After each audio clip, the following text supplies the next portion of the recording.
आदिवासी जिले में शिक्षार विकास लगी सरकार बहु कार्यक्रम हाथ को नेउछंती मालकानगिरी जिले में देखा मिली यार व्यतिक्रम जिलार छात्र छात्री उच्च शिक्षा लगी मुख्यमंत्री 2015 में एठारे बीईडी कॉलेज स्थापन लगी शिलान्यास करते 10 कोटी टंका व्यय 2 वर्ष पूर्वे एठारे उच्च कोठा निर्माण सरी हेले आज जाए आरंभ होइनी पाठ्यक्रम उच्च शिक्षार वंचित होता जिले में छात्र छात्री नाना असुविधार भोगुवा बेले शिक्षा विभाग एनसीईटी अनुमति मिल नथिबा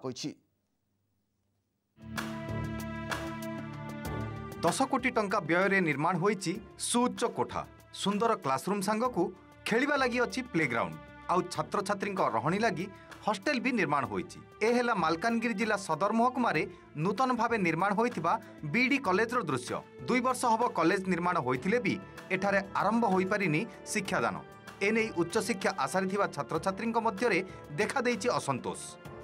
निज स्कूल रे पाठ पढ़ाई पारे गोटे इच्छा थिला किंतु आज से इच्छा रे ही रही गला आ केबे ई मालकानगिरी बीडी कॉलेज रे केबे चयन करा जो पिलान को केबे इटी पाठ पढ़ा पिला आसीबे आ ता संगे हमर जो मालकानगिरी मु बोली नहीं मो संगे बहुत एमती छात्र अछन जे कि तांको भी आशा रे ही रही जाईची सरकार ता प्रति आज पर्यंत ध्यान दउनाती। मालकानगिरी जिल्ला रे 2015 मसिया बीडी कॉलेज रो काम स्टार्ट हो गलानी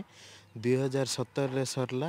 2018 रे माननीय मोर मुख्यमंत्री सार आसिक ये इनागुरेट करले किंतु एबे 2019 हो गलानी पाठ पढ़ा स्टार्ट हो पारुनी तो 2015 रे हमर ग्रेजुएशन सरला सेबेठु हमें वेट करछु मालकानगिरी रे बीडी कॉलेज हेले सेठी हमें पाठ पढ़ियो बोली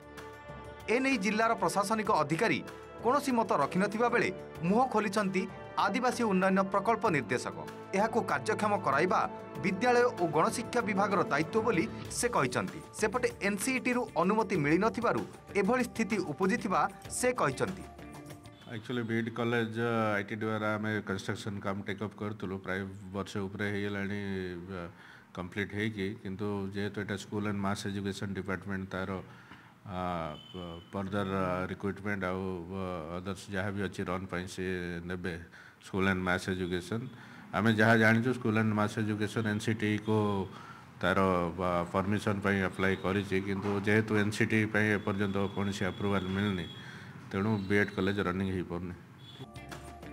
मालकानगिरी जिले में शिक्षार विकास लगी सरकार पदक्षेप नेले भी ता कार्यक्षम होबारे विलंब जोगु अंचल छात्र छात्री उच्च शिक्षार वंचित होउछंती तेणु एठारे बीडी कॉलेज को शीघ्र कार्यक्षम करने को दाबी करिसंती छात्र छात्री। Malkangiri Jitendra Beura report OTV.